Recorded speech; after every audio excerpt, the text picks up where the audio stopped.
have the pleasure also to ask Senator Legarda to give you the floor to share with us your acceptance speech. Salvador Briceño, Director of the UNISDR in Geneva, all the distinguished ministers, colleagues, friends, Ambassador Legarda from the Philippines, UNISDR Asia Pacific Region Head Jerry Velasquez, ISDR Manila Manny de Guzman, all our friends from the Asia Pacific region, good morning to all of you. To Salvano, who I had the pleasure to work with during the 2 global meetings in Manila last October, and to the capable and diligent staff of the Secretariat, who for more than a year now have helped me advance my advocacy to even higher levels, I express my deepest thanks.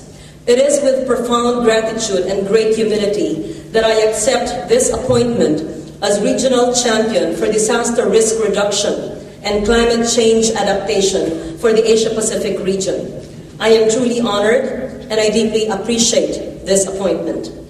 This appointment inspires me to work harder and to do more, to advocate on a regional level the issues close to my heart and of deep concern for my country, the Philippines, one of the most disaster-prone countries in the world.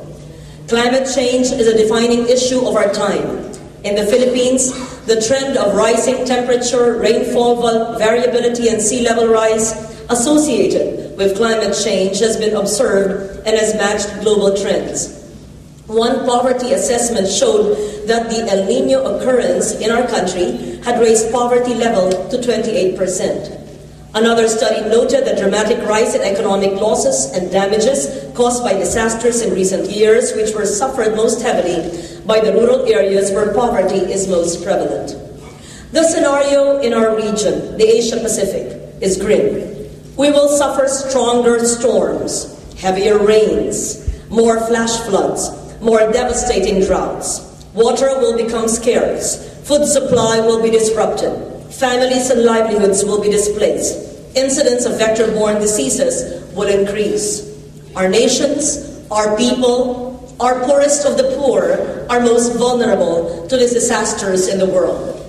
According to the Center for Research on the Epidemiology of Disasters, 90% of disaster events, 70% of the casualties, and 65% of the economic losses have been climate and water related. There is no more fitting time to say that reducing disaster risks is a moral imperative, a social responsibility than these times of growing vulnerabilities and persistent poverty. These times when pain and suffering caused by disasters overwhelm the lives of the weakest and the poorest. These times when having less in life means to actually lose life.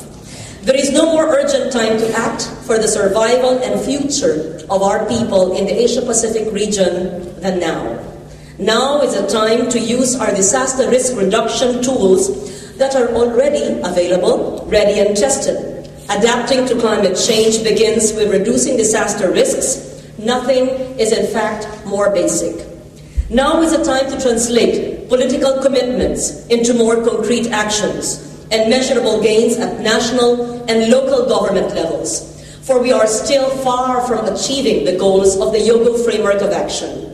And there is no more opportune time to show political will, good governance, exemplary leadership than these trying times.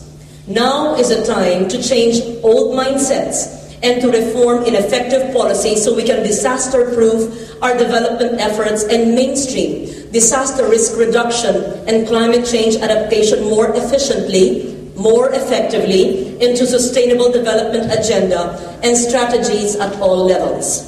Now is a time to invest more in prevention and adaptation in order to save not only human lives but also livelihoods and our prospects for development. Adaptation through disaster risk reduction is proven to be cost-effective and to bring immediate benefits to our people. It is important that disaster risk reduction is made an essential element of all funding allocations. Now is the time to make known to each and every country of our region the many good practices on reducing disaster risks and to share lessons and solutions that work in our regional and local context.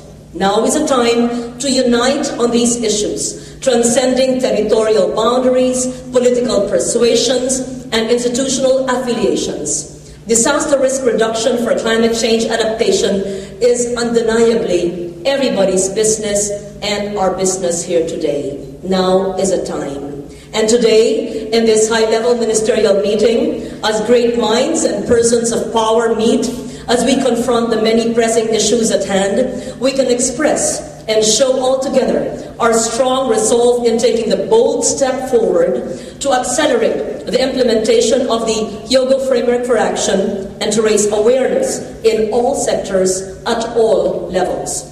I have taken the bold step to advocate for disaster risk reduction and climate change adaptation at higher levels, particularly among world parliamentarians.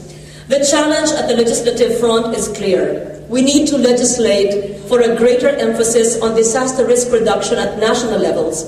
We need to strike meaningful agreements at the regional level. Last October, Salvano and I convened in Manila the consultative meeting for parliamentarians on linking DRR and CCA. But I also had the pleasure of meeting dedicated parliamentarians from Cambodia and China. The outcome of that meeting, a statement consensus now called the Manila Call for Action, urges parliamentarians to work towards making the Hyogo Framework for Action legally binding, as well as establishing regional links of parliamentarians to advance disaster risk reduction policy agenda. It is heartening to know of the encouraging response of world parliamentarians to the call. In a few weeks since the Manila meeting, more parliamentarians from different regions have hailed the Manila Call for Action and have offered to champion the cause and support the work of the UNISDR. I was informed that the Manila Call for Action will be discussed in the next meeting of the Interparliamentary Union, or the IPU Sustainable Development Committee, in Addis Ababa, Ethiopia, in April of 2009. And just last week, the World Bank Parliamentary Network, the PNOB, that met in Paris about a week ago, built on this foundation, laid by the Manila Call for Action, which I had the privilege to present. There I met with 180 parliamentarians from Asia, Europe, and Africa, and was encouraged by the lawmaker from Japan and the vice chair of the Budget Committee of the Indonesian Parliament, who called for increased investment in disaster risk reduction. Next week, I shall advocate the issue in Hanoi as I speak at the 9th General Assembly at the Asian Forum of Parliamentarians on Population and Development, which will address climate change and food security. It is indeed high time for unity on this issue, to develop common approaches among Asian neighbors and political leaders for disaster risk reduction and climate change adaptation. While the scenario for a future is grim, the road ahead is not exactly dim. With the courage of spirit and our strength of will, with the force of our unity, and with the guide of the HFA and the ISDR, we can certainly make a difference today and tomorrow. And I earnestly hope that the ministers gathered here today will heed our humble call and to take concrete action to protect our future generations from the dreadful consequences of increasing disaster risks and a changing global climate. With that, I thank you very much for your time and your attention. Good day to all of you. Mabuhay. Thank you very much. I think there is nothing to add to show how Senator Legarda is a real champion.